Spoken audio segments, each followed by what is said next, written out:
আসসালামু আলাইকুম।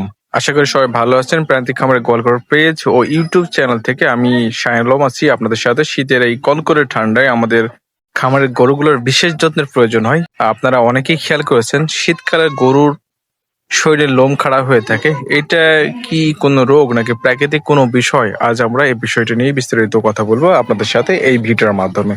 আসলে মূল আলোচনার সম্পর্কে যদি বলতে চাই বন্ধুরা, গরুর লোম খাড়া হওয়ার আসলে একটি প্রাকৃতিক সুরক্ষা ব্যবস্থা, যাকে বিজ্ঞানের ভাষায় বলা হয় পিলরিফিকেশন।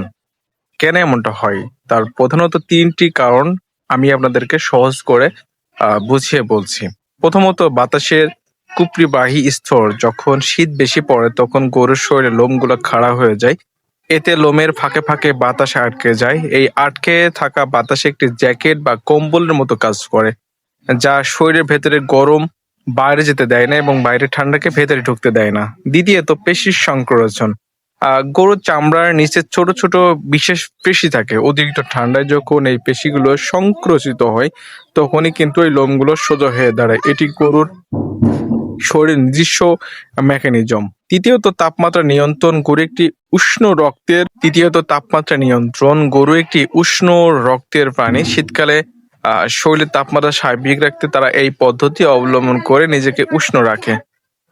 সব থেকে ভালো পরামর্শ যদি আপনাদেরকে একটা দিতে চাই, তা শীতকালে সকালে বা রাতে গরুর লোম খাড়া হতে পারে দেখলে ঘাবড়ানোর কিছুই নেই। তবে মনে রাখবেন, শুধু লোম খাড়া রাখাই যথেষ্ট নয়। আমাদের উচিত খামারের চারপাশে চটের বস্তা দিয়ে ঢেকে দেওয়া এবং মেঝের খামার শুকনো রাখায়, প্রয়োজনে গরুকে চটের জামা পরিয়ে দেওয়া। এতে আমাদের পশু পাখিগুলো সুস্থ থাকবে। শীতকালে গরুর শরীরে তাপমাত্রা বজায় রাখতে এবং উৎপাদনশীল দুধ বা মাংস ঠিক রাখতে সাধারণত সময়ের চেয়ে একটু ভিন্ন এবং পুষ্টির খাদ্য তালিকা প্রয়োজন হয়।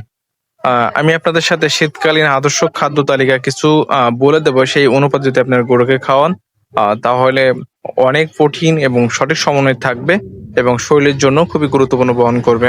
আঁশ জাতীয় খাবার, খড় বা ঘাস। শুকনো খড় শীতকালে খড় প্রধান আঁশ জাতীয় খাবার। খড় চেবানোর ফলে গরুর পেটে যে গাজন প্রক্রিয়া চলে তাতে শরীরের কিন্তু প্রচুর তাপ উৎপাদন হয় এবং গরুকে গরম রাখে। ইউরিয়া, মোলাসাস, যেমন সাধারণত খড়কে পুষ্টিকর করতে ইউরিয়া বা লালি গুড়, মোলাসাস মিশিয়ে খাওয়ালে গরুর শক্তি বেশি পায়। ঘাস যেমন নেপিয়ার বা পাচং ঘাসের সাথে থাকে যদি সম্মত হয়, তবে শীতকালীন ঘাস যেমন খেসারি, মাসকলাইয়ের কচি ডোকার মিশিয়ে দিতে পারেন। দানাদার খাদ্য মিশ্রণ: গমের ভুসি, চালের গুঁড়া 40%, ভুট্টা ভাঙা 30%। শীতকালে ভুট্টা শরীর শক্তি ও তাপমাত্রা বাড়াতে দারুণ কাজ করে। সরিষা খোল 20%, এটা শরীরে গরম রাখে এবং প্রোটিনের ভালো উৎস। ডাল ও ছোলা ভুসি 10%, আর ডাল বা ছোলার ভুসি 10%। শক্তিবর্ধক উৎপাদনের বিশেষ জরুরি লালি গুড়, মোলাসাস। শীতের সময় পানির সাথে বা খড়ের সাথে মিশিয়ে লালি গুড় খাওয়ালে গরু তৎক্ষণিক শক্তি পায় এবং শরীর গরম থাকে। লবণ ও খনিজ: দানাদার খাদ্যের সাথে নির্দিষ্ট পরিমাণ লবণ ও মিনারেল মিশাতে হবে। এটি রোগ প্রতিরোধ ক্ষমতা আহ বৃদ্ধি করতে পারে।